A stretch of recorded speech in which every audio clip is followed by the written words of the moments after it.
Thank you for your question. That is absolutely one of the things we actually get to tackle today in this webinar. There are certain methodologies, or there are certain steps we are going to pass through. It means it's going to be coming over the 6th, 7th, and 8th, and it goes into the 10th slide. So we would know by the end of this conference on different strategies, on different best practices we are able to apply to range of people or range of students, depending on the skills and depending on the ability to apply those strategies, particularly in crowd classes, particularly in large. When I say large, it means over 30, over 40 students per time. So I don't want to really lose time a lot in just getting to introduce the topic, since it's very known in Algeria particularly. And about the number of large classes in certain, let's say, counties in Algeria is passing over 40, 45 until 50. And this is very much concerned, or let's say, lots of people, lots of teachers, particularly academicians. And it's considered as a problematic problematic concept for their work. And how do we normally deal with it, or how do we usually tackle strategies in order to amplify or in order to deploy a very effective learning? This is the improvement everyone is looking for.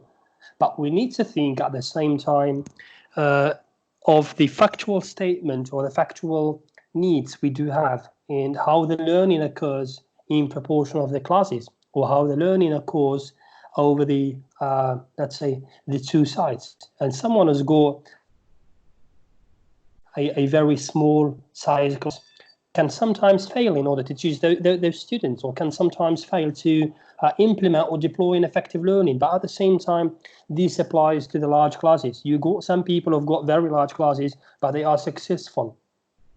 So the factual need here, or the most, let's say, the most important part of the statement is that we deploy the right strategies, and we configure ourselves and our learning to be effective and to be considerable, so that the teachers, at the same time the students or the pupils, enjoy it in a way they benefit from it. Otherwise, that would be kind of a larger type it is of ground, which means that it's going to differ from one child to another, or from one signing to another one. In finding ground, sometimes it's really hard for us as teachers to satisfy students' needs, which means that we are not talking about customer satisfaction, no, but I'm talking about the human satisfaction for a 5 years child, a 10 years guy, and a 15 years old one who is coming to school with the intention to learning English. Hey, today has got a lesson of English, but he still doesn't know what are his expectations. So this is the common ground, which means that if the students are not set to understand the expectations, to understand the needs, we as academicians, we get to search and suggest for them the key effective instruction and deploy for them the most convenient and the most acceptable learning environment, regardless of the class size, regardless of the engagement of students, in a way that they perceive it and they get to understand it, and they get to benefit from it, the real skill to themselves, which means that you get to a class, deploy 40 minutes work, get over that, means that you got a result. Otherwise, we should be doing something wrong if there is no results after those 40 minutes, or after those 60, or whatever the number of hours you're going to teach. So I guess often cases, tell us about one or two challenges when you are teaching a large size class. Anyone to give us an example about what is she facing when instructing a large class? For example, how does it feel? What do you do? What are your problems and challenges, please?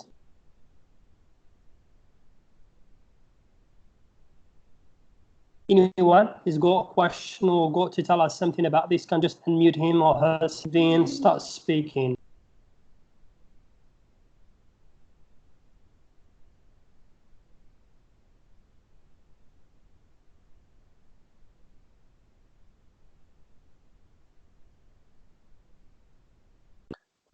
Wasim, for example, I know you, so that's why I'm asking. How does it feel sometimes when you get to teach a large size class? Or how do you opt out to make your learning or your teaching methodology effective towards the student?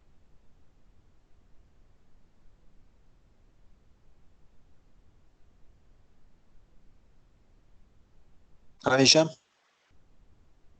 Hi there. Yes, go ahead. Yeah. Can you repeat the question, please? So I said, just give us an example of how does it really feel when you get to teach a large size class? What do you opt out to make your learning or your teaching methodology in Taifi's effective for the students? Well, so the question is about what shall I do before I start, or what are the methodologies I use to make my lesson effective? This is it. But in large classes, how does it feel, for example, when you have a large class of 50 people, when you enter to that class and you just got 1 hour to teach them something, how does it really feel for you? What do you do sometimes? Or what is your biggest problem? Yes, I suffer from this problem.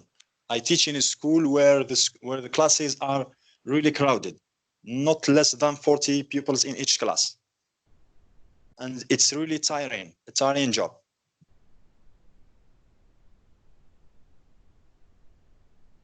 For example, when it comes to teaching writing, do you hear me, Hicham? I do certainly. Yeah, good.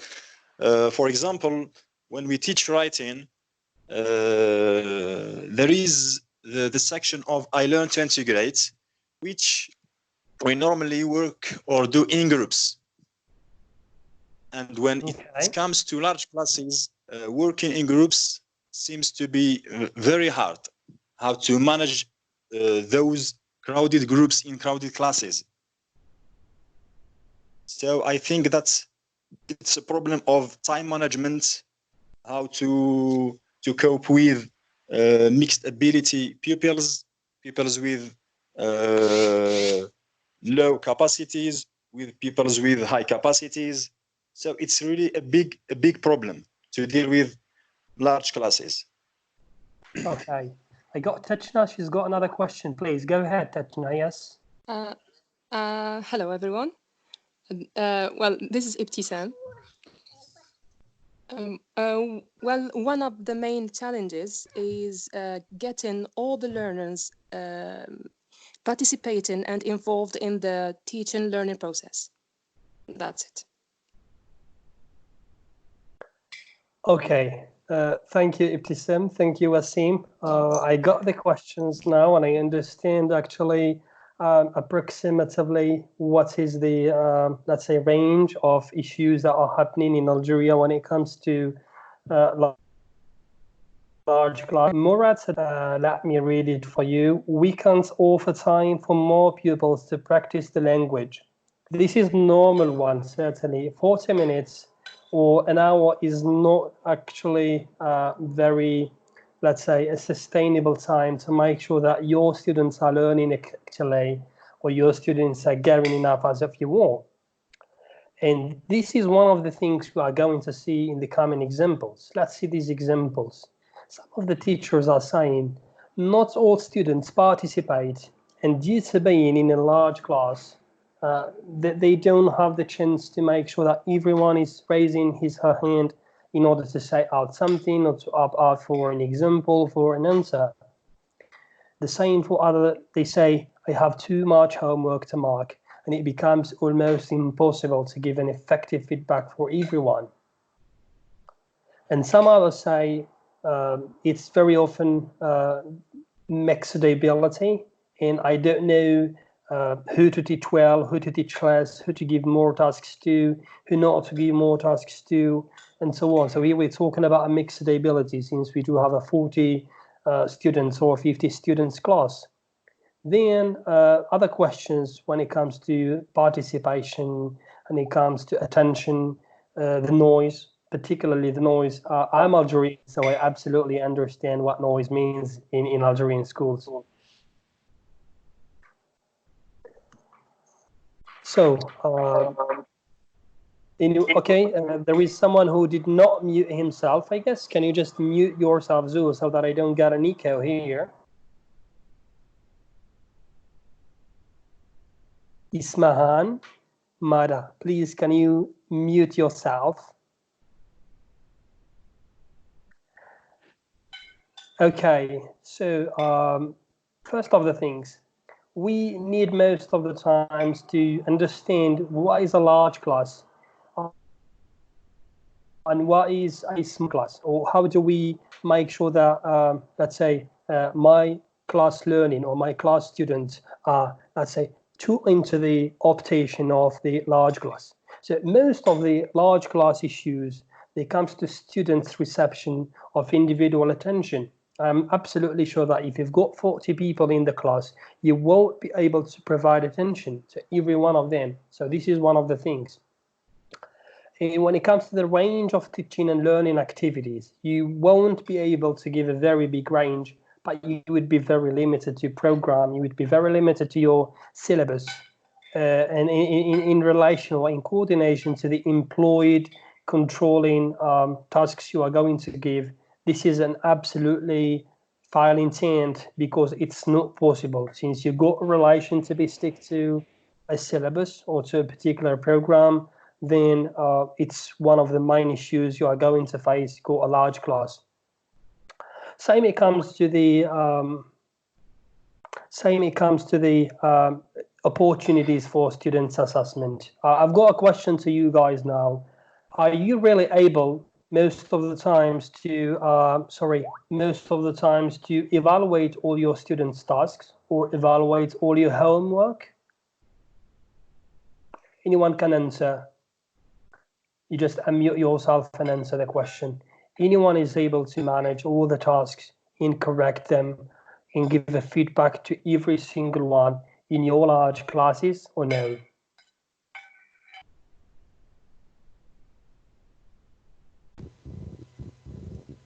Hi.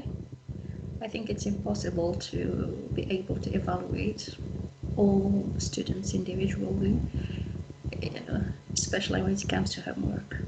Thank you.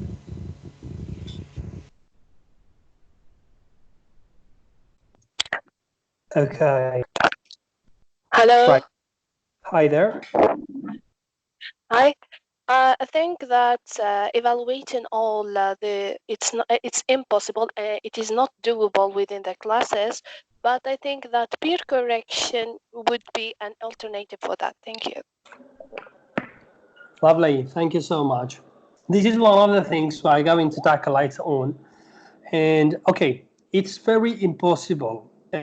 When I say it's very impossible, academically talking, because of the time, because of the number, because of the capacity, because of the range, because of the service level. Particularly when I say service level, we are not talking about very 2020 year modern and most fashioned classes. Let's say particularly talking about Chinese classes, talking about the classes in the UK. No, absolutely. So service level is one of the things we would like to include here. And at the same time, the time which is being offered for students who are studying in a known English, in a known native environment. For example, in Algeria, got students who are studying 7 hours a week, 8 hours, 10 hours a week. This is absolutely not enough for, I don't know, the range of ages of students to get what is needed, to get what is really expected for them to learn and to apply in their language day-to-day activities.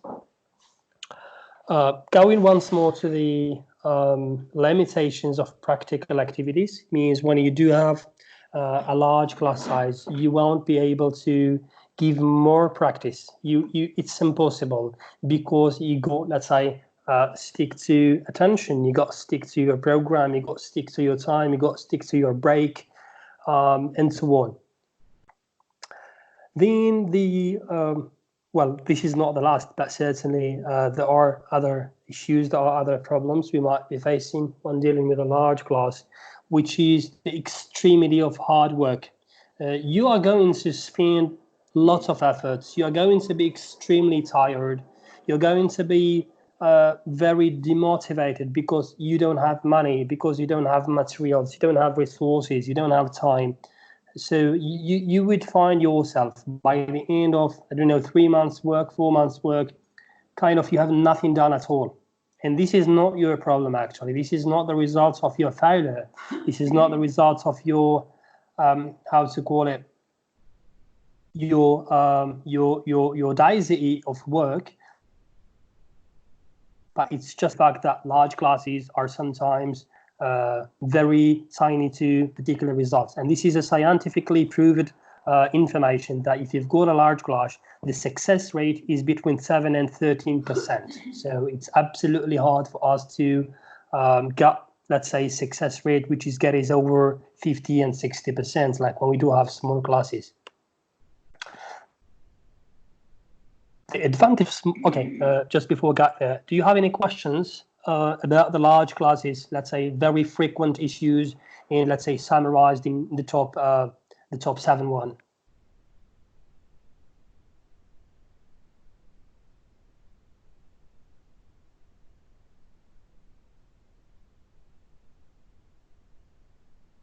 Any questions?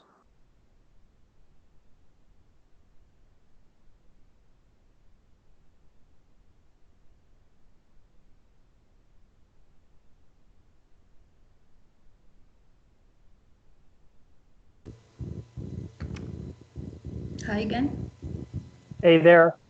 I would like just to ask about the possibility to implement some technology in our large classes in order to help us, I mean, let's say, lessen the effect of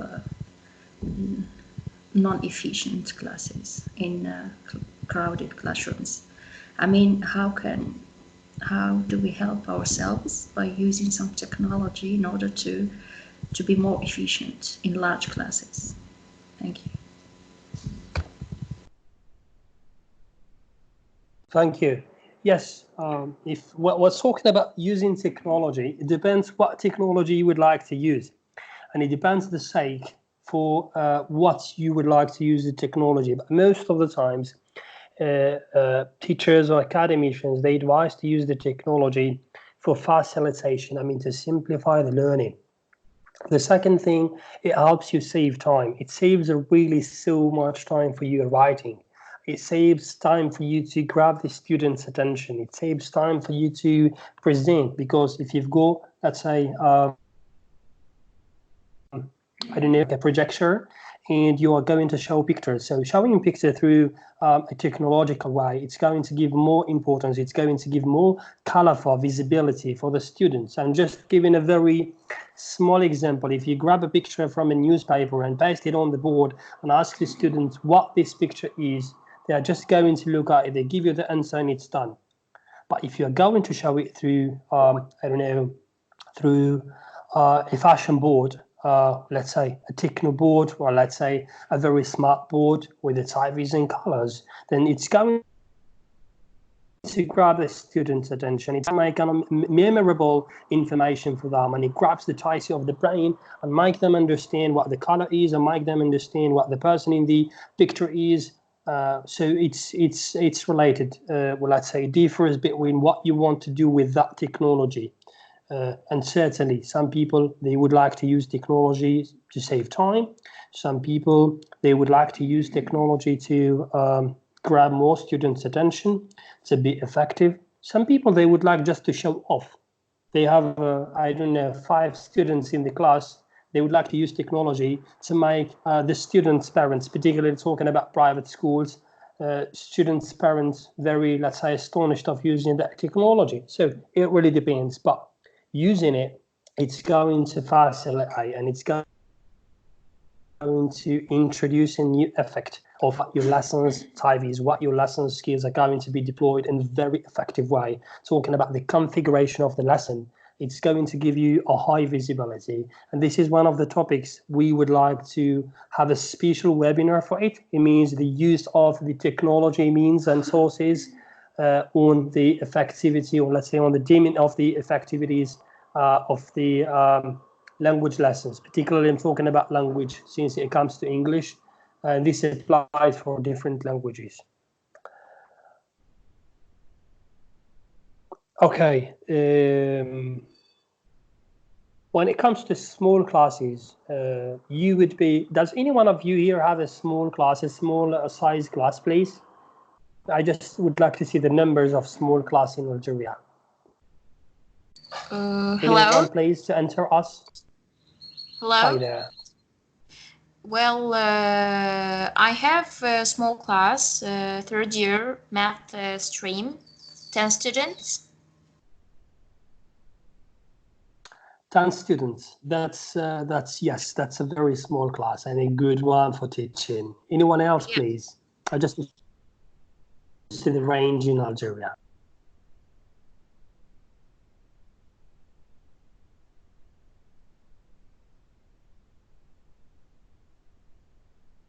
Okay, I give you an example of a small class in some different countries. To see the small class, let's say the small size class, as per my information, in Algeria can be 10, can be 20, can be 25, can be 30. In some countries, I've been teaching in Turkey, and the size was between 18 and 25.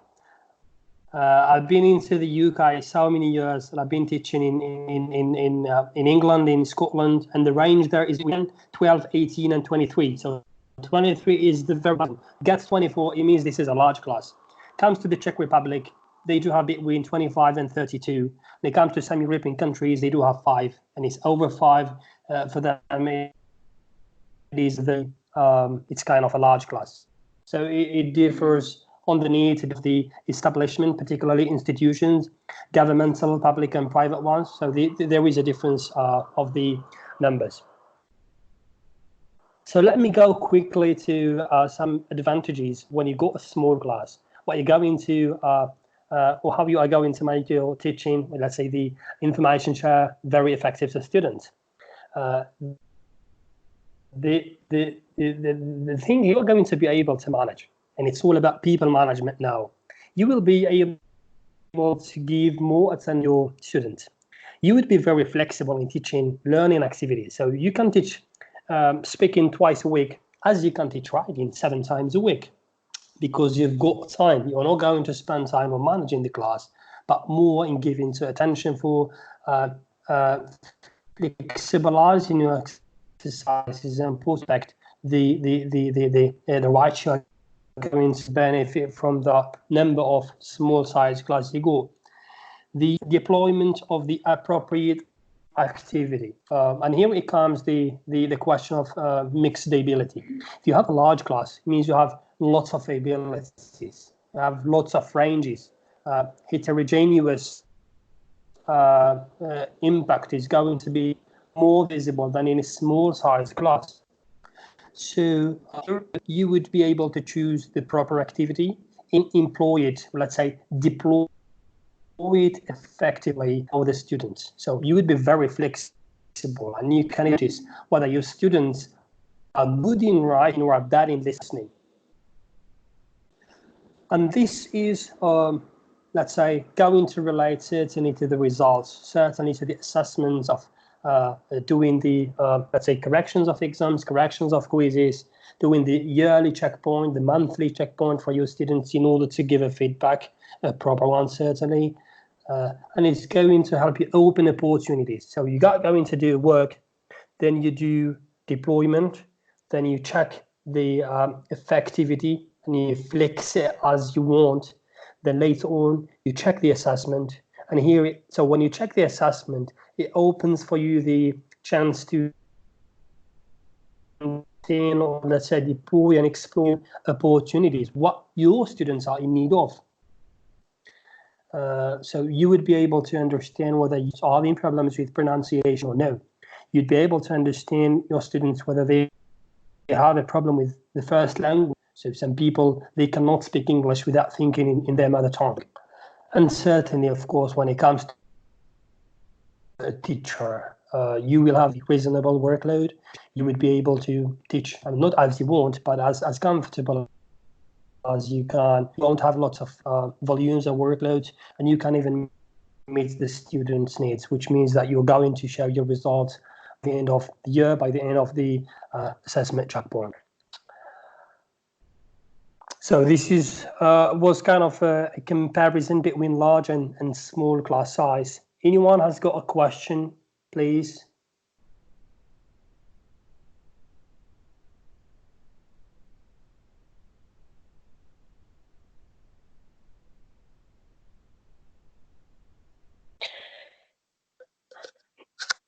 How could we maximize the productive? The practices of the productive skills. I mean the spoken production. You're asking how do we maximize it, or how we can maximize it?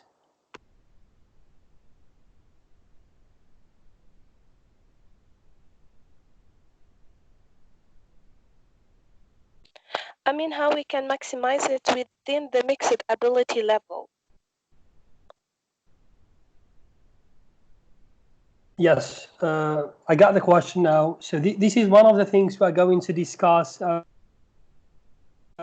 guess it's going to be in the slides 16, 17, 18 until the last slide. So it's going to fall in the mixed ability slides. For the moment, we are just stick to the large size class management. And your question, I'm taking it on notes now, and I will be answering that later on when we get to that part. Is that okay?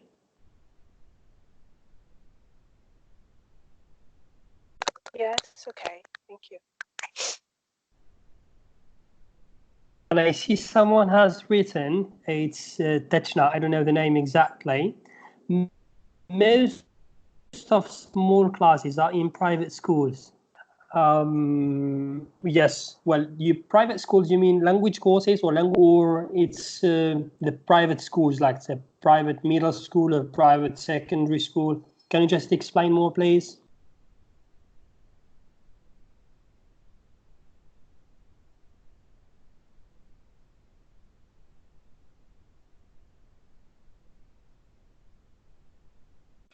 Hello again. Hi there. That was me, Ibtisam, who wrote that sentence. I'm sorry, I said yes. that, Okay, so. I said that most of small classes are in private schools because private schools are taken into consideration having small classes to in order to have more clients. You know, it's because it's a business matter. Okay, but yeah. When we are talking about private schools, is it a private school, a private language school? That's what I want to understand. Is it the government, like it's kind of a middle school, but it's private, No. or it's a language school? No, language school, yes, language school. Okay, then it's something else. Well, a language school doesn't fall on... Sorry, but the same thing for the government, I mean, private schools, it's the same thing. They have small classes also. I understand it. Now I got it. Yes, now I understand. Now, just I just want to make sure that when you are teaching in a private language school, it's only a language school. You have to differentiate that a student you are going to teach in your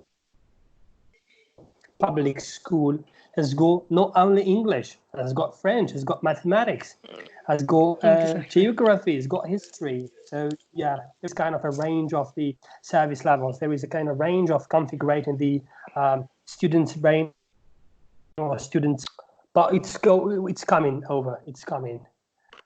Yeah, exactly. Thank you. Absolutely. They focus on quality rather than quantity in private schools. Well, I absolutely agree. As Ibtisam said a while ago, it's just a matter of business. And when it comes to business, you got to focus on the quality. But we have to understand one thing, the quantity and the quality, they are complementary.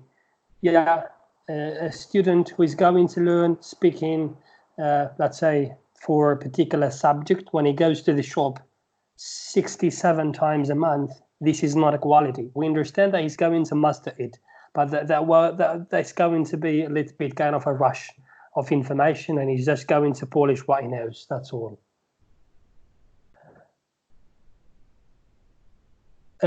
Passing to the okay. You would ask me now how we do manage a class management. When I say managing a class, let's say a large class, I am not going to give you the perfect solution. No one has that perfect solution. I'm not going to give you, let's say, a suggestion which is going to solve your problems. But these are strategies. We are certainly aware that they are very known worldwide. Lots of people are working with. I myself deploy them and I work with them. Unfortunately, I don't have students, but I have kind of major professionals to teach, particularly at university, particularly academicians and teacher trainers. But it applies to me. I certainly applies because sometimes they do courses of 6-7 months and I get to have 40-50 people, let's say 50 teachers to teach, and it's got to me kind of a little bit horrible to manage. So I all the time refer to what applies to the young students, to the young pupils we've been, let's say, discussing about a while ago. I divided the let's say the solutions or the suggestions into 5 parts. The first part is going to be the feedback, then pair work, attention, social contract, and later on feedback once more. You would ask me later on why I have 2 times feedback, but we go through one by one, and we would discover let's say certain questions, certain unclearances and discrepancies when it comes to this, while we get to ask questions to each other.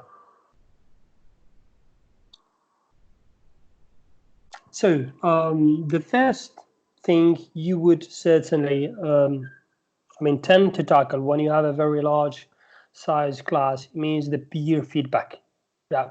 So if you get to engage your students to gather comments, to gather, let's say, each other's work and give information to burden the teacher significantly, it's absolutely going to help you rapidify your time, rapidify your effectivity, and it's going to give another visibility for the students. There is another example here where the students, they could share their work and give each other feedback based on assessment criteria. So sometimes you as a teacher, you can just set some criteria in, for example, in writing exercise. Let's say when it comes to grammar, the verb to be, the verb to go, the verb to do, and so on. So you are free to set your criteria, and you are free to set your manual as well. And the way you would like to have those criteria set, it's really up to the teacher. During that, the activity is done, and the peer feedback is not going to come to you, but it's going to go to the students. So they are going to exchange each other's work, and they're going to give comments and suggestions when needed based on the criteria you set. And at the same time, you as a teacher, you would just be highlighting particular aspects, working through the rows in order to build the students and engage them in further feedback. Let's say show them some techniques if they do a mistake, if they got a question, just to make sure you go and attention over those students. I don't know if this is one of the strategies any one of the teachers who are present here are sometimes applying in order to engage the students burdening when it comes to homework, when it comes to direct activities in the classes or no?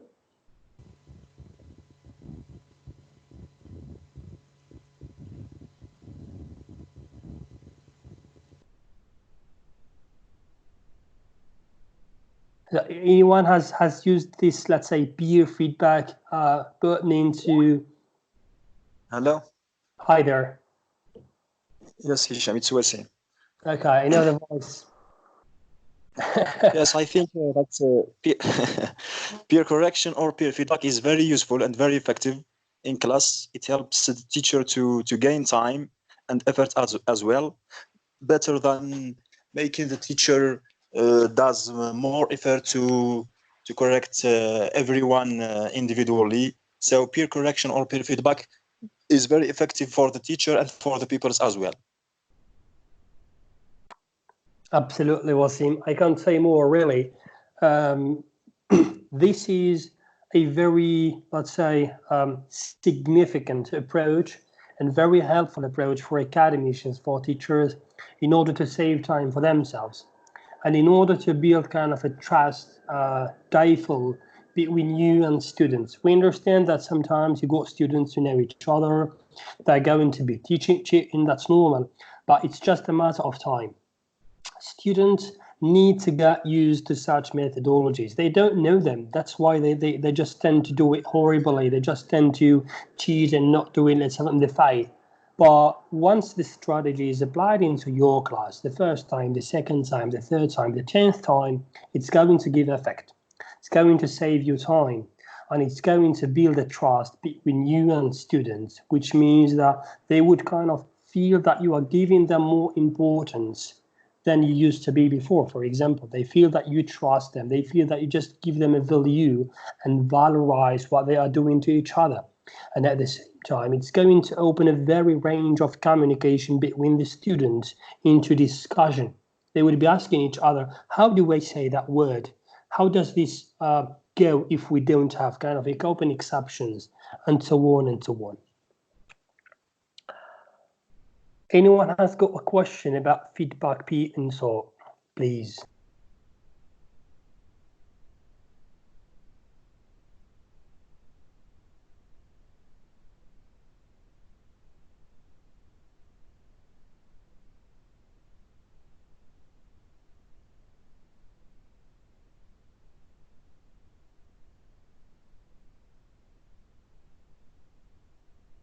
Okay, it seems that no one has got a question. I'm passing to the other slide. So, pair work and participation. Well, this is one of the, let's say, procedures which help reduce the anxiety and allow the students to speak longer to each other, and it would open for them kind of an open space in order to sexualize their language skills, or let's say particularly the speaking skill. You could sometimes just try to set a task which requires group members to work into, let's say, into definitions and collaborate between each other, kind of 5-5, 10-10, whatever the number you've got, and give them, for example, I've just put an example here of the jigsaw picture activity. I'm not sure if some of the teachers know about that or no. And you could just put them into groups, because this activity is going to sanctify the work, the collaboration together. It means one person cannot do it without another one. You give, for example, a picture to every student of that group, certainly. Then you give a couple of minutes to the students to understand the pictures, to know what is in the pictures, to understand the content of the pictures, certainly without showing it to the other members. And later on, this is going to kind of sanctify, as I said before, a range of information which is going to help you collect the outcome of the, let's say, the revision of those pictures between the students, because they're one group, and it helps them create, for example, a paragraph or an essay, and it should be a coherent essay. So lots of students in a group of 10, everyone had a picture. So everyone is going to provide a sentence, or everyone is going to provide 2-3 sentences in order to form a coherent essay. So I'm not talking about the exam itself, but I'm talking about the methodology and how it should be efficient into emphasizing the importance of learning, because students, they cannot learn only the way we want, but there are their ways they would like to learn with. So this is really going to help you reduce the anxiety of the students, and it gets to know each other, gets students to speak to each other and to collaborate into forming an activity, which means you're going to share the efforts. And as long as the result is going to be positive, or let's say medium or medium, whatever the result is, they're going to share that responsibility.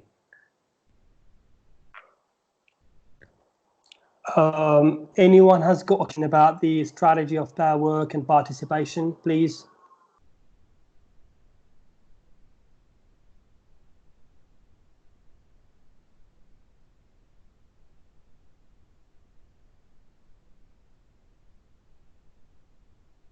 Anyone a question, please?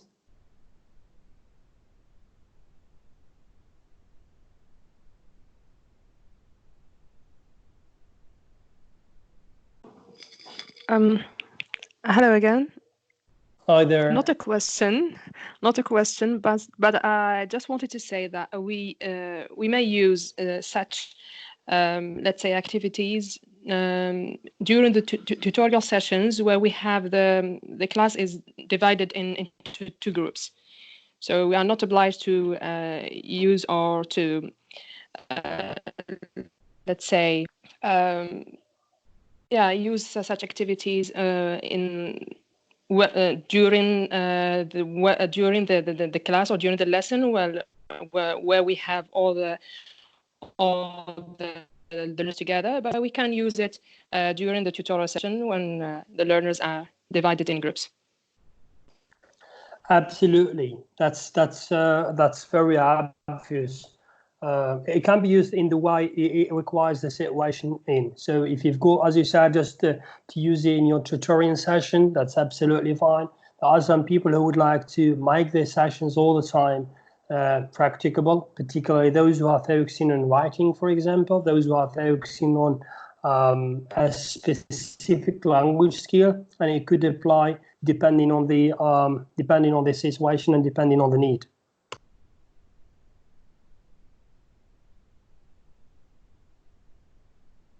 Okay. If you don't have any other questions, I'm going to pass to the next slide, which is a little bit very frequent, very common this issue.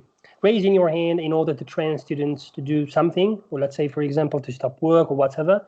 I'm not going to go through the details, but just to explain this. Sometimes you as a teacher, you're obliged to shout. You're obliged to speak loudly.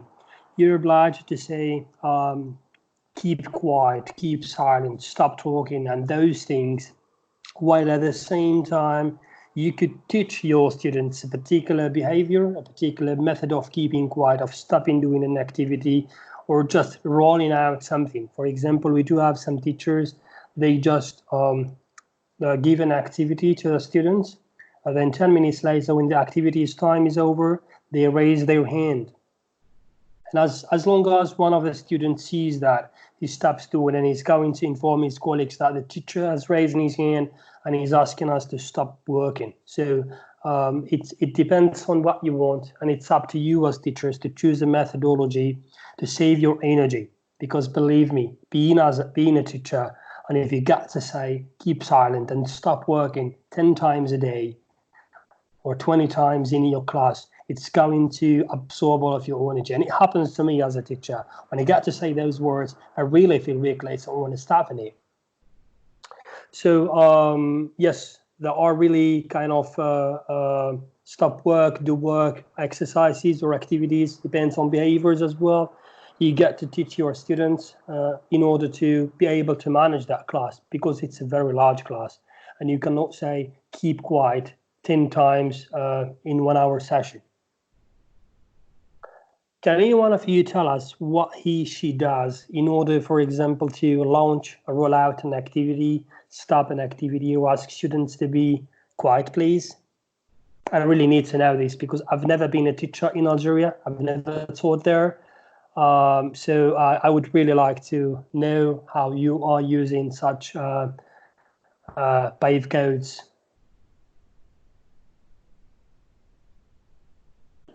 I would like to listen to that. Don't try it to me. Hello? Excuse me? Hello? Hello? We do hear you. Go ahead. Well, for me, I use rising hand, or I say magic hand. So they do like me. When I do something, they do like me and they be quiet. Lovely. Anyone else?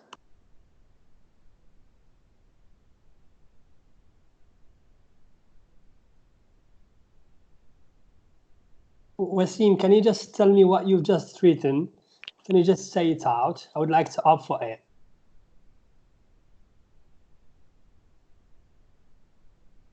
Hello. Yes. Yes, sometimes I do it. Honestly, I do it maybe without consciousness. I shout sometimes. Sometimes I use the strategy of the magic hand. Okay, okay. Yes, the magic hand or raising the hand, whatever, they are just techniques. The most important in the thing is the technique. But you got to use what you want. Some of the teachers, they open some music. Sometimes, for example, I've got a very technological, let's say a more advanced class when it comes to technological sources. And I just open a zeal, for example, I open a sound, I open a song, whatever. I do an exercise, I start whatever thing that really makes the students understand that the time is over or it's up for them to stop talking and be quiet. And you can shout. Certainly, shouting is a very good method, but not a very consistent one. Hello, everyone. Hi there. So I agree with the teachers. Magic hand is the only method or the most important method that we use in our classes. For me, I trained my learners at the beginning of the year to use the magic hand, and it works successfully. So I agree with you. Oh, thank you. That's very good to know. If it works, then it means that your students' capability of adopting to solutions, of adopting to code base is very open, and you could really benefit from that. And the same applies for the other teachers who might not have sound and let about it. Thank you. Sorry. No, I just confirmed what you said. Yeah, I was just confirming what you said, that when you apply it as a code base, it's very, very helpful. Okay. Okay. As we can use. Sorry. Go ahead. I'm sorry. Okay. As we can use gestures, we can also, for example, clap hands. I used to. I clap my hands, or I can just stop talking and look at them angrily, so that they just stop talking. Or sometimes I start singing, for example, singing the alphabet song, and like that, everyone start singing with me, or just to have their attention. Well, singing is the best option for me, because I like to sing sometimes Algerian folklore songs. So I just launch one, and I'm done with that. Students got attention to it.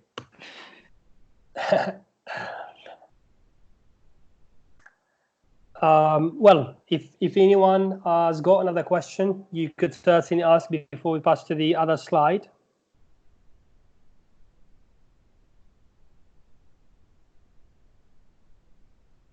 Hi. Hey there, we hear you. Most of the time we can, in addition to the magic hand, we can use also a bell or any instrument that make a lovely or funny sound. And also the technique, class, yes. So to make to get their attention to and stop working. Absolutely. Using a bell as a zeal, that's as well a very effective, particularly if you are teaching the range of age between, let's say, 4 and 8 or 4 and 9. I don't know what range of students you're. Middle school, it works well. Okay, lovely. So English at the very moment, English in Algeria is only starting at middle school, right? Correct me if I'm wrong. Yeah. Okay, thank you. But also, don't forget class. Yes. They love it too. I've never tried it, but I will maybe as soon as I get a chance. 2 minutes finally. Lovely. Okay, so passing to the so another thing, which is for me an extreme importance. Can you just mute yourself, please? I'm getting noisy cows there.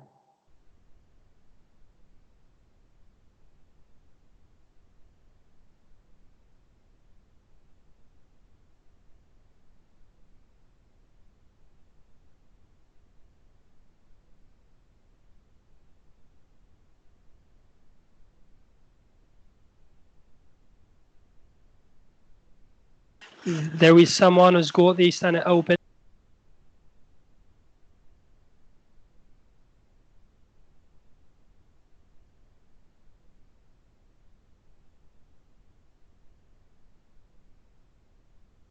The last person who was speaking, I guess she forgot the microphone open.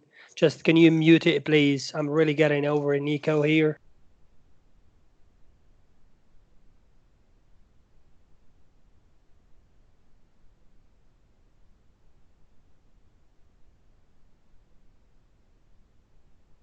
So going over the social contract, we're establishing kind of a code of behavior when it comes to reduce the noise level. There are certain strategies, certain rules and practices, lots of teachers they would like to use, they would like to agree on. And this is one of the things I do in the very beginning of the year. I write kind of a road board and I put the social contract, which means that things, do's and don'ts, what things have to do, let's say what students they have to do, what students they don't have to do. And it goes more likely to establish a code of behavior and to create a very disciplined atmosphere for learners and for the teachers together. And the idea for this is just to involve them in writing, in setting their own rules, and into putting them into their comfort zone. Because students sometimes they would like to play 5 minutes while they're talking about, let's say, the very primary school students. They would like to play 5 minutes in each lesson. So it's one of the things to help them set themselves in their comfort zone. And it helps really them just more likely to rapidify their work. For example, you can ask students to suggest their ground rules. If you finish your lesson, if you finish your task, open a book and read it. You have to talk softly without disturbing the others. You don't have to speak very loudly. Raise your hand before speaking. Something like this. When it comes to sharing, for example, or deciding on sanctions, if you do this, you get this. For example, the student doesn't do homework, then he's going to be sanctioned by doing the homework 10 times, and it really depends. But this social contract is something you need to establish and you need to stick to. It's not something you got to change every day, but it's something you set for kind of a limited or a definite or indefinite period of time. Example for me, I do it once a year with my classes. When I used to be teaching middle school and until high school students, once a year, I put it as a board, and everyone, when they enter in the morning, they get to go and read that.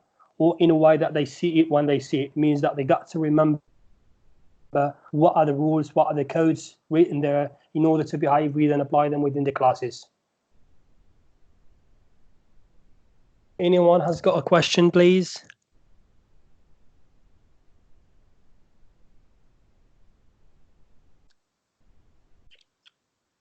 Well, I have a question. Are you hearing me?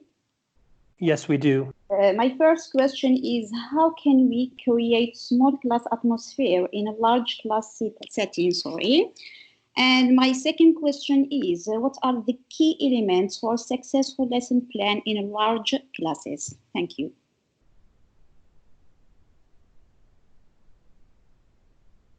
Thank you for the question. Well, I'll start with the first one, which is creating a small class atmosphere in a large class, in a large size class. Well, this really, it depends. And it depends on on certain elements. It depends on certain criteria. But for me, I would all the time suggest that you set up an objective. And in that objective, you got your TIFEs, you got your procedures and solutions in order to implement for creating the atmosphere. For example, a social contract is very, very controlling method. If you don't have a social contract and you get to do the things all the time to remember students how to behave, to remember students how to do, or let's say what to do after they finish their activities, what to do after they come into class, what to do while talking to each other, while practicing, whatever things. So for me, I most of the times suggest establishing a social contract. Then the second thing, I won't continue answering the questions because they will come. We are just going to get to those, to the answer of your question within the coming slides. I just don't want to disrupt the discussion. Can you tell me your second question, please?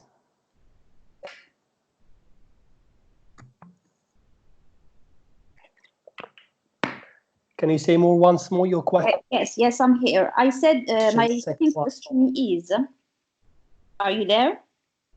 Excuse me? We hear you. Yes, we are here. We do hear you. My second question is, what are the key elements for a successful lesson plan concerning a large class? Thank you. Okay, the answer is this webinar. Well, a successful lesson plan or a successful teaching methodology in a large class implies lots of things and implies lots of let's say case skills for a teacher to implement to get what he wants. Particularly, we've got these 10 strategies mentioned in these slides. But the most important thing, let's say the most important key skills, is that you set your own procedures, you set your own solutions, your own methodologies of applying that, because you are going to know the students. For me, I'm just going to give it to you in global, let's say wordalized, because I teach older people. But it comes to you are teaching at middle school, you know the students, you know the ability, the capability, the response, you know the performance, the environment. So I bet if you do use the strategies we are discussing today and set them or apply them in a way they can stabilize to your students, you're going to be able to find your best solution of preparing a lesson that fits the large size or that fits the needs of the large class size learners.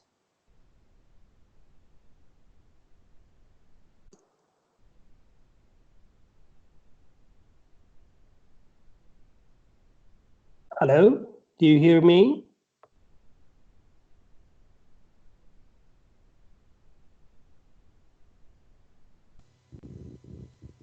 Hello? I do hear you. I'm not sure if you got my answer. No, it's not me who asked the question. I want to ask another question. Okay, certainly. Yeah.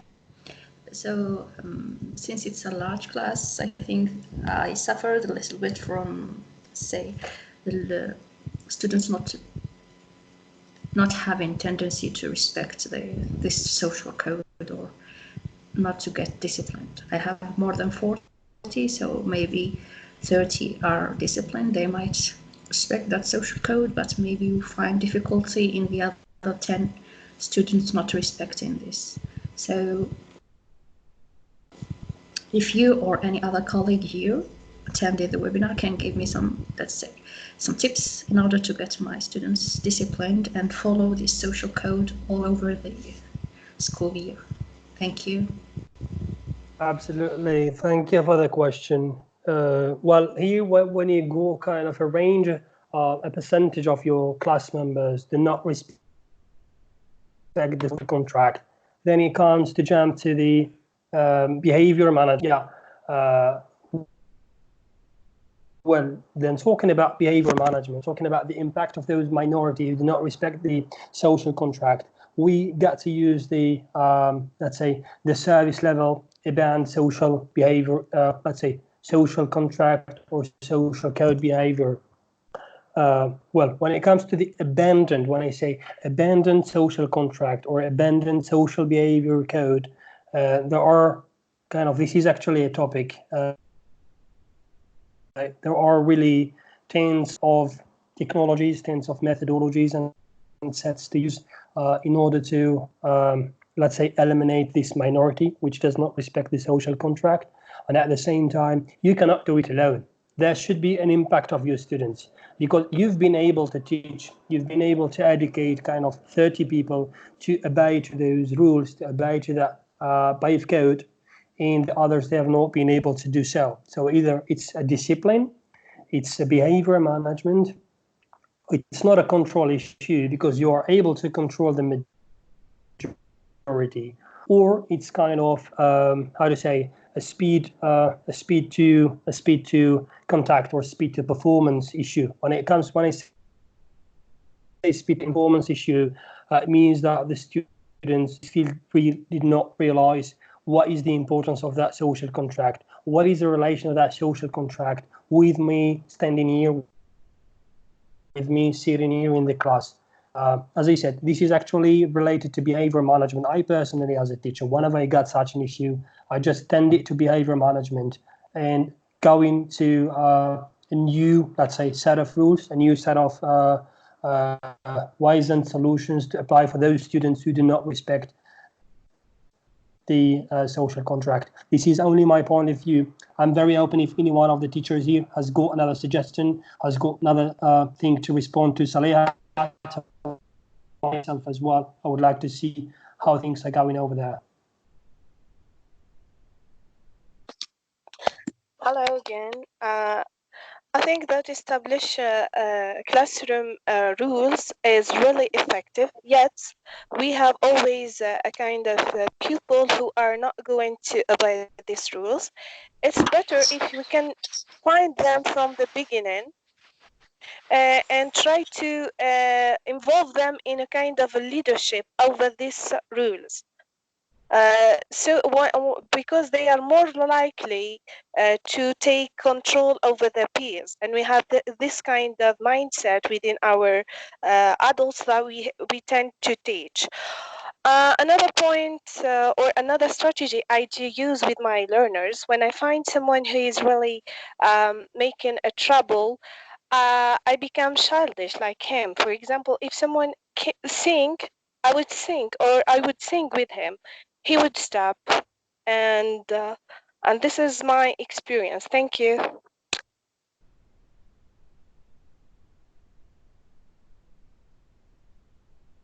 Thank you, Saleha. Really, I agree, and thank you for your, let's say, your answer to the question. As you said, leadership management, let's say, kind of the notion of leadership is that establishing a leader of the class and a shift leader, a team leader, whatever you would like to call it, and have them kind of stabilize the class's atmosphere, or trying to help you, because they are the leaders of the class, to establish the atmosphere or to get into the social contract behaviors. And as you said, you just get to do what the situation gets over. You need to kind of, you become childish, you become to be doing what students are doing. You just tend yourself and try to put a new compatibility mood for you to get to students' learning and students' behavior.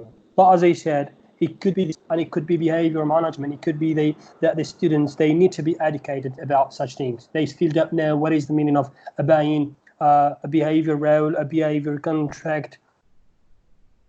All these things are working, and we know the culture of our country, culture of our students. So this is absolutely something very dependable on different circumstances. Any other question, please?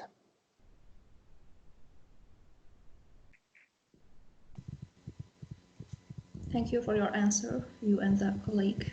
Thank you. Absolutely. Okay, if there is no question, we pass to the another one, which is feedback. I don't want to be speaking a lot about this slide, but I would like rather to ask questions. Have you ever, as teachers, so I'm to all of you, have you ever taken the opportunity to let your students express themselves by different means, by writing, by speaking, by one-to-one meetings, through their parents, through the educational consultants of your school, letting them give you a feedback, a notion, a checkpoint about your work, about your performance as a teacher, about their needs, whether they are satisfied, about their problems, and particularly about their learning needs. Have you ever tried this before?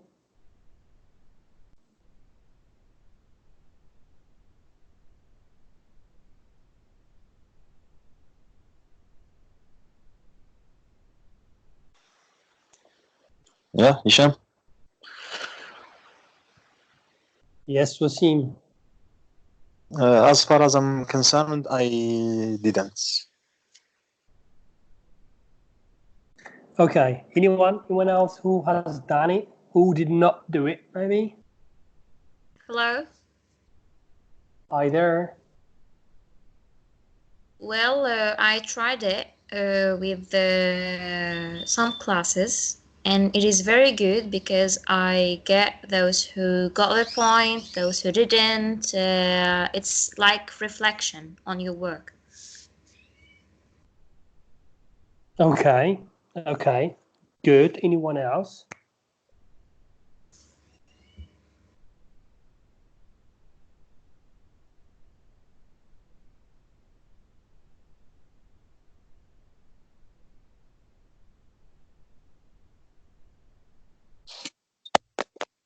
Me myself, I tried it and I tried to collect data about my learners.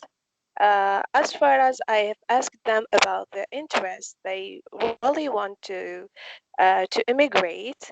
They want to learn English only for immigration, and some other are they are not really let's say supported to learn because they find that a country they would at the end of the year their studies they would have a degree from the university and they would stay without job.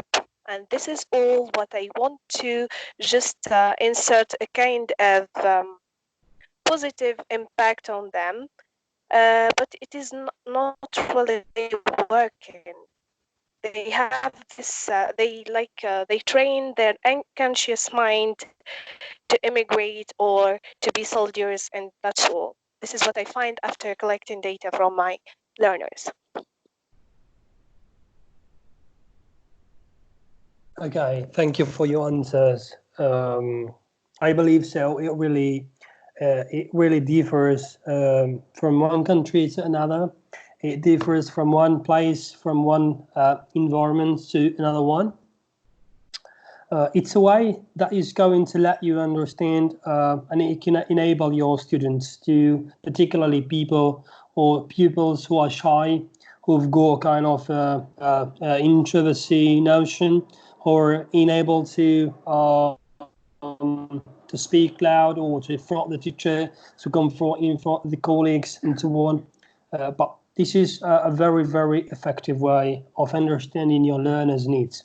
I have tried it myself, and this is a very kind of compulsory and mandatory task we have to do, particularly in Europe here, especially, especially in Eastern Europe and in the well, I'm saying native countries, native English language countries. You've got to open the door for your students in order to speak out. This is one. So we do have kind of one-to-one meetings. It means me as a teacher, I have 18 students. Within the first semester, I have to meet those students one by one in, let's say, in my office certainly, and I got to kind of certainly since it's an ocean, so the students know about that. You will be only listening. You don't have the right to speak.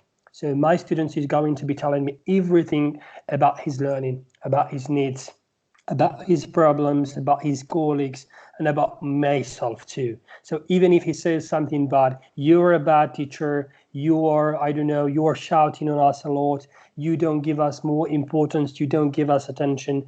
These are one of the, let me say, related to politics sometimes, but this is kind of a mandatory teacher needs to go with the students to listen to them.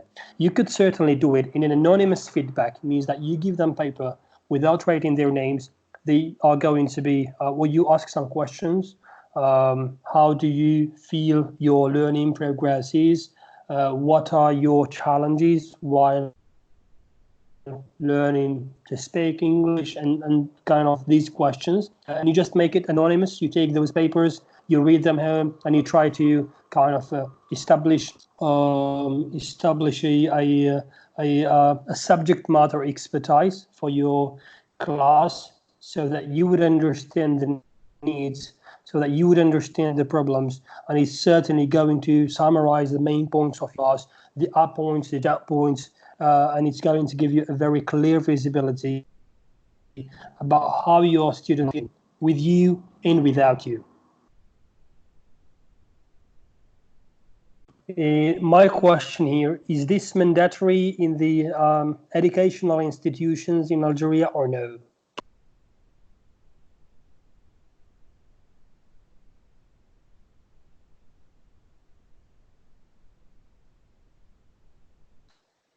No, Hicham. Okay, so it's just something you got to do or you don't get to do, and it depends on you, right? Yes, exactly. Okay. Anyone else has got kind of a way to show us how he's collecting feedback from the, for the sake of capturing the mixed abilities in his or her classes? Hello again. Hi there. Well, sometimes I do it in a sort of 3 things I want to know about this and that. It's a sort of game. Okay, so you do it on a real time, let's say in your class, right? Yes. When we have Okay. extra time. Yeah. Okay, great, thank you. Okay. Okay, if anyone else has got a question, otherwise I pass to the coming slide.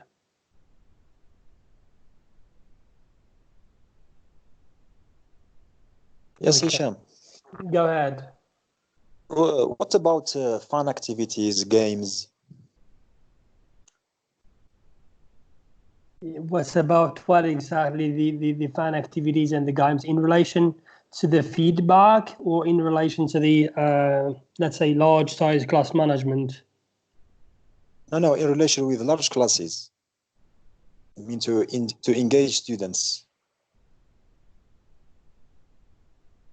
Yes, well, it's very known that lots of teaching methodologies, lots of academicians, they prefer to go with games, but we have to understand what games we are talking about.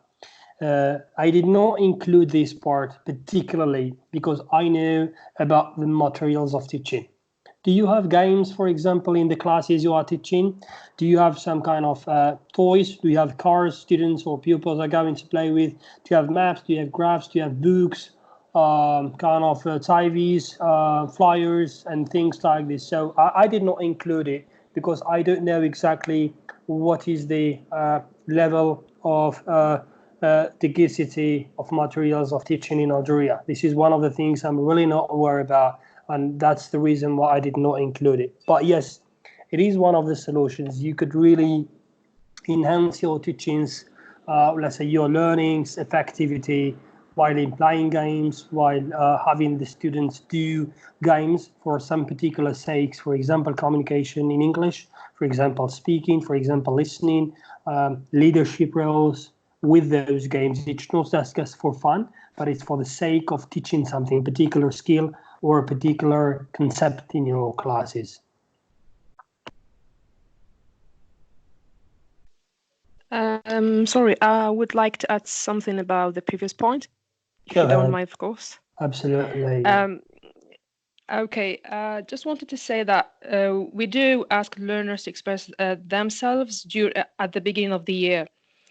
For example, maybe they have something to say, something that's maybe it's secret that they want to share with you.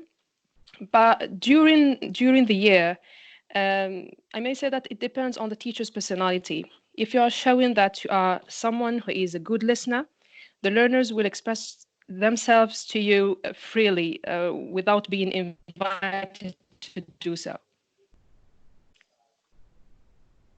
Absolutely.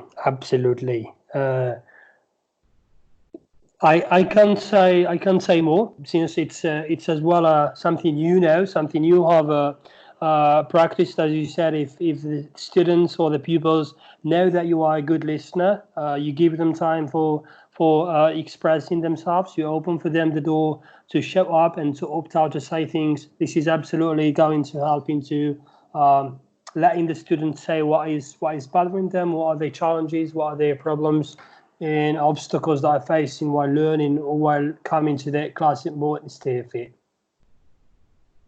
Thank you for adding the point. You're welcome. And concerning that, you asked about toys and if we have games in our schools. No, we don't. Okay, and so you could certainly maybe now get my point why I did not include it, because I mean, let's say I could have included it normally and discuss about in a general way, but I don't really think that let's say having fun activities with very limited material could be something that gives 100% result. I mean, particularly talking about materials. Well, I just said toys and games, and this is just an example of lots of resources. But if you don't have resources, you would be very limited in your games. You wouldn't be able to do games you can find on the net, for example.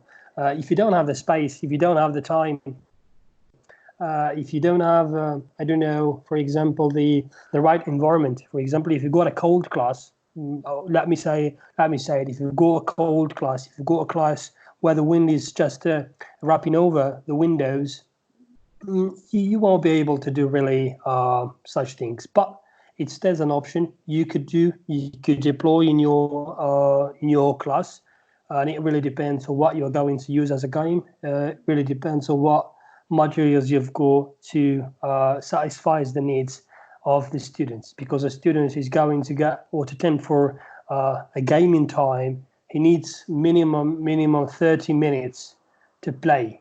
Well, if you got really so to attend for a result, attend for a real outcome and outlook for that.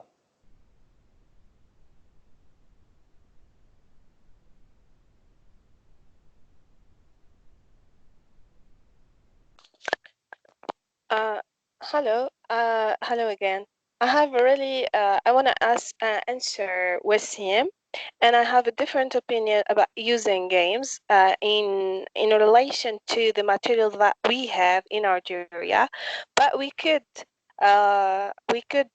use some games.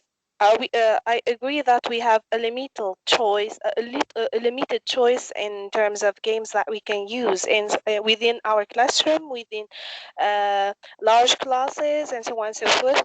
But since we have tutorial sessions, we can offer very, let's say, funny games, language games that are related to the learning objectives that we have to reach. Using games is highly effective. You can use, yet you have to have your own materials. Okay, you can have you need to have your own materials and your materials to make your learners, because the learners are really learning so fast. They have fun within games. They they express themselves freely, especially in communication. And this is my opinion. Absolutely, yes, and it's not, let's say, I don't know, useful now. The thing of saying, or let's say having said that I didn't want to include them just in relation to the materials. It's absolutely obvious that you could do in a game without materials. You could do games even if you're sitting in the garden with your students, and you could apply and you can make it as fun as possible. Well, I've just related it to the modernity of fun activities, or let's say fun games. Maybe I'm a little bit, let's say, still unaware of what is the education like in Algeria, since I've never been a teacher there. But I absolutely agree with you that you could do whatever you want without having toys, without having that sources and materials. For me, I just did not include it for the sake of really not knowing of the awareness of the institution of the backstoning in for the Algerian educational materials that are being provided to the teacher. And as you've mentioned, you got to get your own materials. And yes, improvising, taking the initiative to have your own materials is absolutely an option, but I don't think that it applies to everyone. That everyone can get his own materials, so I don't know how much or whatever the materials that are needed. And I agree with the option of having very funny games, very funny activities, just by very basic resources, without any games, without any materials.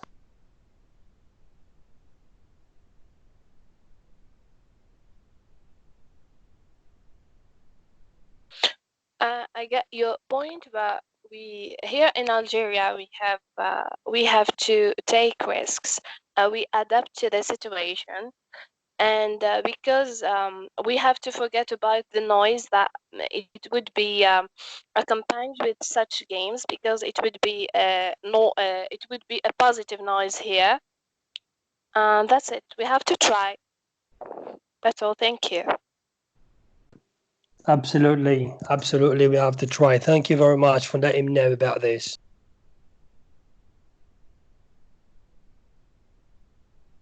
You're welcome.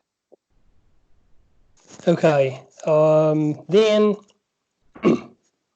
I'm going to add some more, let's say, important parts of managing the large class size. 4 more points, which are availability, disruption, involvement, and profiling, as well as the collaboration. They are very important steps and concepts a teacher needs particularly to know and to act with. For example, people management or amplifying report.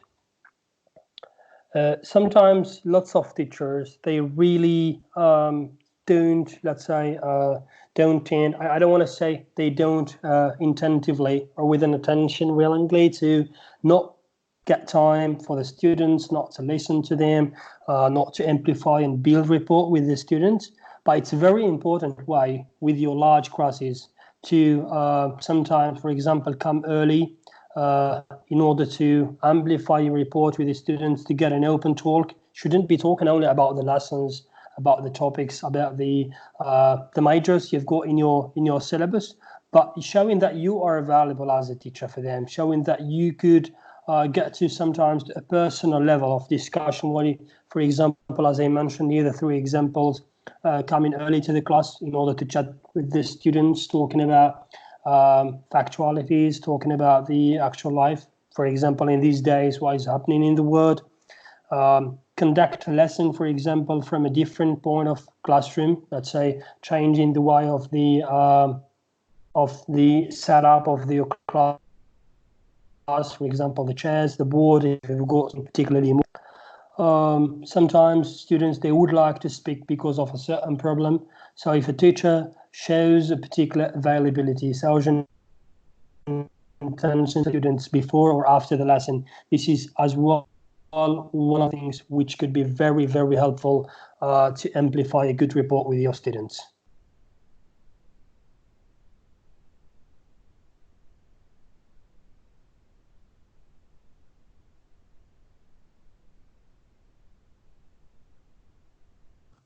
Any questions, please, about this?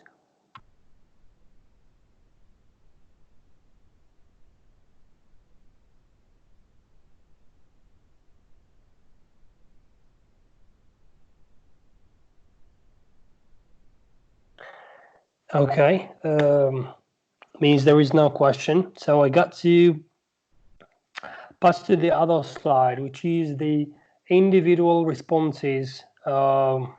They are certainly hard to and difficult to hear because sometimes, when I'm talking about individual responses, it means that asking a student to speak loudly or to answer loudly in front of the class while all the other students could hear him. There are certain behaviors, there are certain classroom actions or classroom activities which myself as a teacher particularly, I really try to avoid. For example, if you got to say to a student to give his answer loudly, particularly if the answer is wrong. I'm not talking about correct answers where students are more confident on providing their answer willingly, but instead of obliging the students to show their answers despite the fact being wrong, there are other methods we could use, for example, to have the students discuss these or those answers and paraphrase, for example, their classmates' contribution, paraphrase their classmates' actions and responses or results particularly, is going to help a lot, because kind of it's based on the psychology of the students. If myself as a teacher, I get to ask someone, particularly a pupil, to give me his answer, whether it's wrong or correct, and I force him to get the answer and to paraphrase it to the whole class, it could be kind of a shape of shyness maybe, or it could get an impact about the students or the pupil's psychology.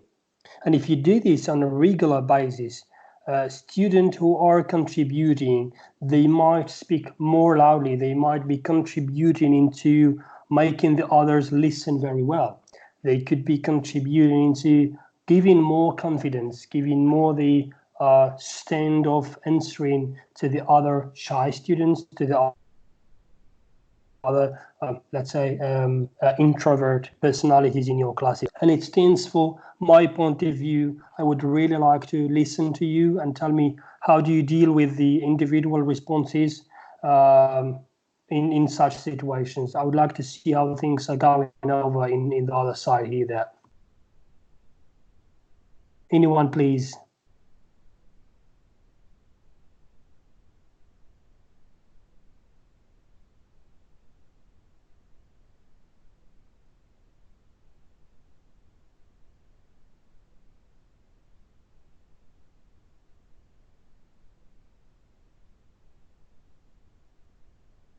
Wasim, Ibtisam, your thoughts, please. Anyone else? Yes, Hicham. Yeah, go ahead. It's crystal clear, Hicham. It's a very useful technique that the teacher can use during the lesson. Not only the student's speech, but also the teacher's speech also. The teacher can ask those students who are not following him to repeat what he said, for example, or to paraphrase what he said. Absolutely, absolutely.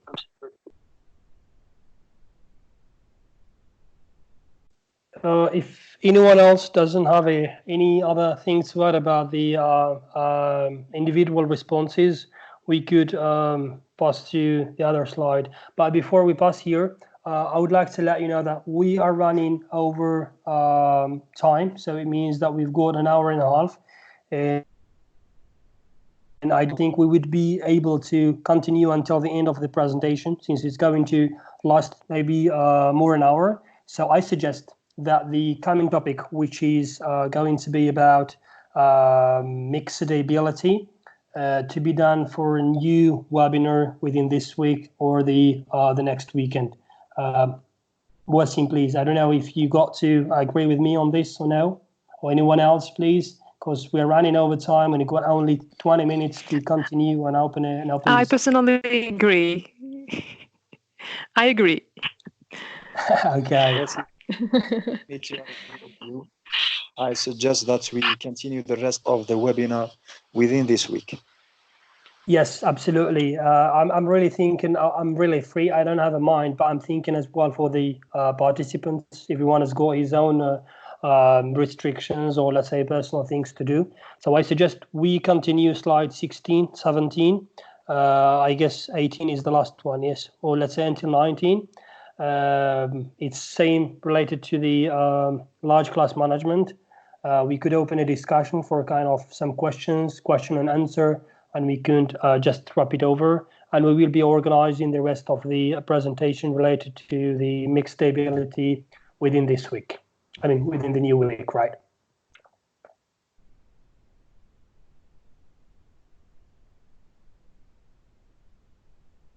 I hope that's fine for you guys.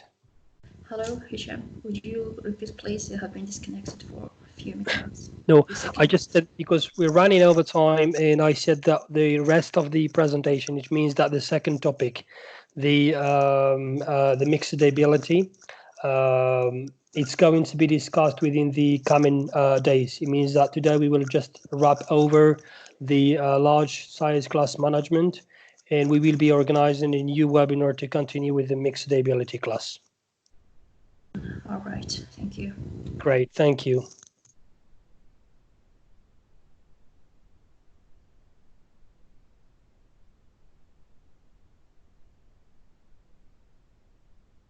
Okay, and so coming back to resources, coming back to materials, it's not about, as I said, you have to get lots of things from yourself. You have to get your games, your books, flyers, and TVs, and lots of things. You can certainly do it in enlisting students by helping them, or let's say getting them to help you gather your materials to overcome sometimes the lack of resources. For example, to get authentic materials from home if they have got some games, some newspapers, and so on. Usually, in lots of countries, there are really lots of schools, very much poor schools. They are not able to provide the resources to the teachers as well as for the teachers. So they provide or they contribute into getting or creating those resources, kind of a knowledge base of resources, and it helps them encourage the students to find reading, for example, audio materials, to bring to newspapers, to bring some written materials from home, some books, whatever you think the material could be helpful for your activities. It's something that you could certainly share and contribute with your students to. I don't know if it's used by any of the teachers who are present here in the conference. Anyone is using this? Yes, Hicham. I think that the majority of middle school teachers use this technique, or let's say this way to use materials. Like, for example, if you come to talk about MS2 level, there is a sequence about food. So teachers ask students to bring some real foods like fruit and vegetables to class and use them during the lesson. Also with MS3, when it comes to talk about, I think, sequence 3 or 2, lifestyles, teachers always ask pupils to bring some clothes, some traditional dishes to class, and they use them during the lesson.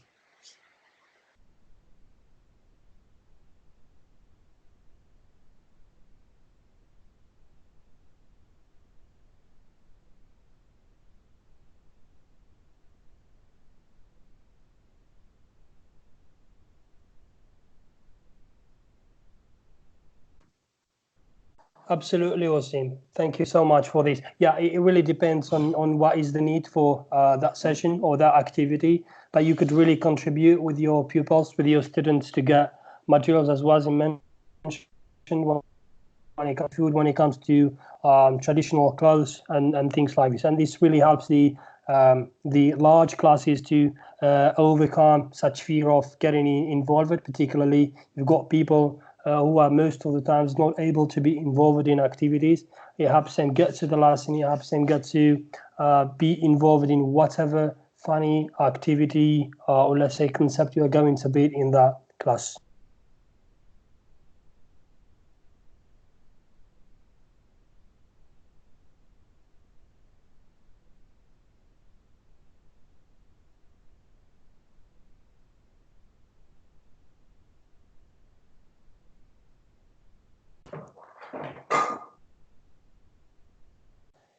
Profile cards. This is as well a notion, or let's say a strategy that helps the teacher get to know the pupils, the students he is teaching, and particularly the names, particularly the student's profile and what he likes or what she likes, what she dislikes or he dislikes. It's kind of a point of knowing and brainstorm with the class over the board of lots of things related to their students. In one of the teachers who is using the strategy of having profile cards for each of the students, particularly to get to know the types of the profiles of your students, what they like, what they don't like, and particularly on the hobbies and so on.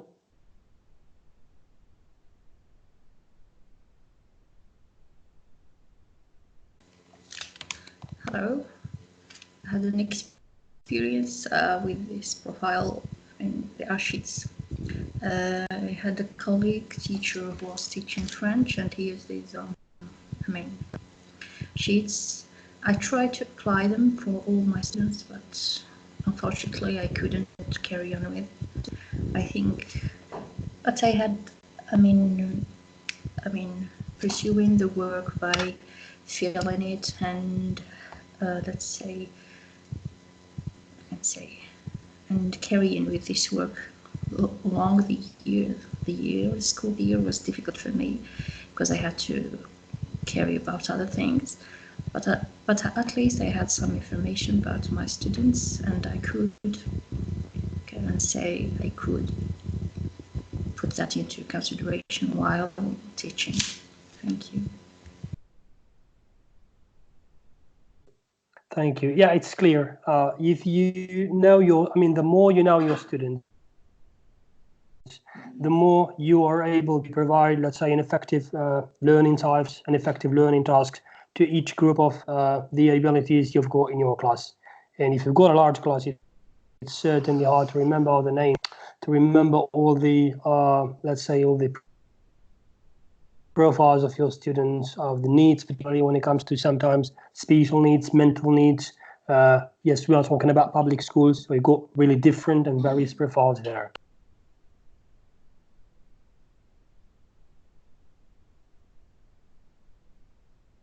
Hello? Hi there. Well, personally, I used it in different way, in which I gave them like a Facebook profile, and they write their names, what do they like, and then we do it as a poster in the wall or on the wall, and then I stick envelopes under each profile each time they fill it with what they want. Absolutely. It's open how you like to use it. You can use it for profiles, you can use it for tasks, you can use it to track the workload, to track the activities, the success. It's just an idea that really lets you, let's say, know more about students and understand more the profiles you've got in your class based on the abilities that are managing. By the way, I want to add that we have in the syllabus or in the curriculum in first and second year middle school, and even third year, students are taught whole sequences are about presenting themselves, speaking about their hobbies, their likes, their dislikes, their interests. So during the activities we do during these sequences and within the curriculum, we get to know our students. Thank you. Thank you. Yes, it's really as well. Particularly if it's part of your syllabus, then it's important for us to use it as teachers, to stick to it, particularly if it's a mandatory task.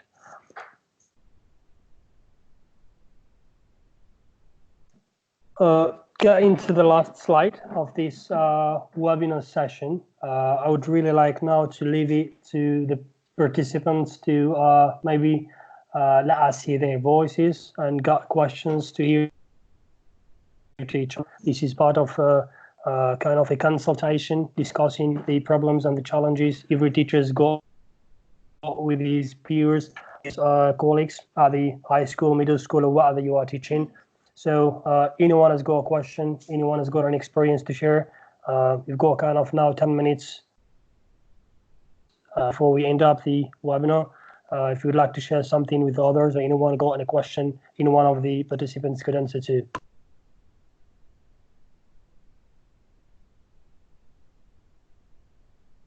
Hello? Hello? Go ahead. Yeah. Well, I think it's also about the way the students sit in the classroom, I mean. Whether you made it a circle, in groups, because when they are sitting like in rows, it seems a large class, but when you change the sit-in, it will be better. This is my opinion. Absolutely, and it's one of the points. I'm not sure if we mentioned it in slide ago, a while ago. I'm trying just to. I don't remember exactly the slide. Yes, for example, conduct a lesson from a different point of the classroom, and thus give all students the feeling of being in the middle of the action. It means that you could do it yourself, or you could change the way the students are sitting. You could change the way of the class setup. It really depends, and it gives really kind of a better interpretation from the student side. Also, I want to add a point that sometimes we don't give clear instructions. We just say, just open the book, do this activity. So we have to make CCQs, like concise check questions, and clarify the questions. Absolutely, and this falls in the methodology of teaching. It falls in the concepts that the teachers are adopting, particularly if this is one of the ways you got to be instructed by your inspectors, I guess. Yes, by your inspectors to follow. It really depends, but I guess it's as well an effective method if you don't give sometimes clear instructions. It gives the opportunity to the pupils to think more, to try to dig into their guess-ups and find what are, let's say, what is supposed from them to be done.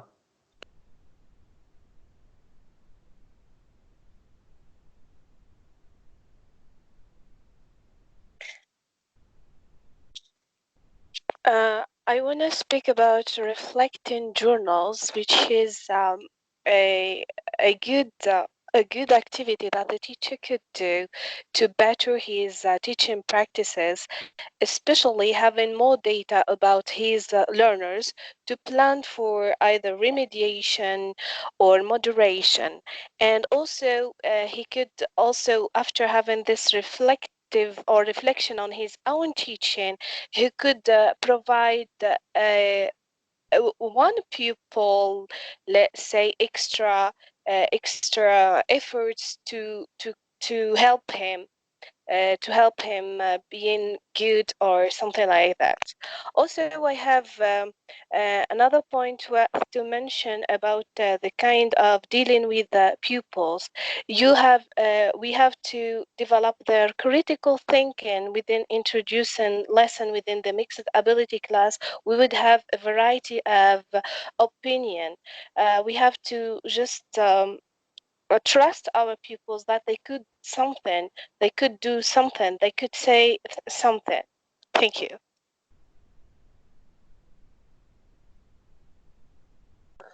Thank you. And this is much helping into stretching the students' thinking and into problem-solving skills. It's absolutely important for them. And I as per my experience, I really most of the times tend to do it and try the issue, to take down the responses, to take down the the sage, or let's say the compromise of the cognos, whatever it comes over. Then it gets to the as I said, it helps to stress the students' thinking a lot in the acquisition of the problem solving skills.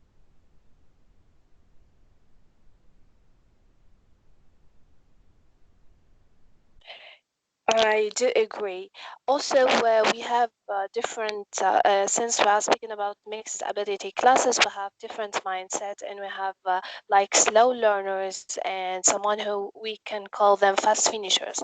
It's better to provide a kind of diversity in tasks so that we would have some extra activities for fast finishers, not to disturb the others because they want to stop the pass, if we can say, and have the answer to answer to the teacher.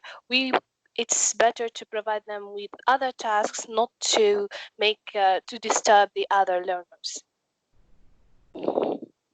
Absolutely. And this is exactly what is called the personal development. When a teacher is able to control the personal development of pupils, then absolutely the results are going to get great.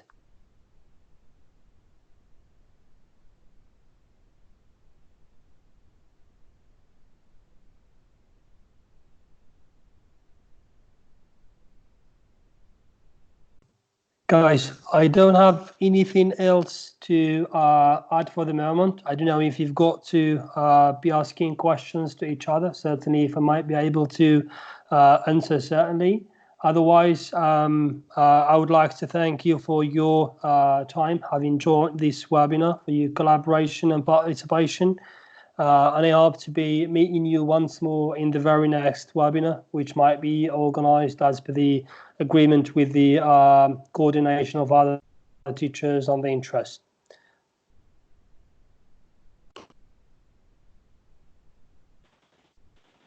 We should thank you, Brother Hicham, for, let's say, I used to meet during the holidays and not staying home in workshops, but you give us this opportunity to meet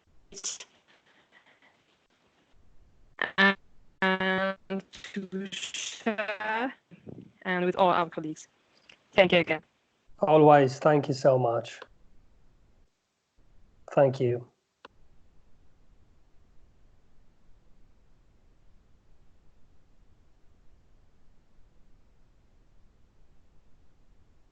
So it's time to wrap the webinar up. Thank you, everyone. As I said once more, we will be sharing the presentation on the Facebook pages, what you showed your interests in.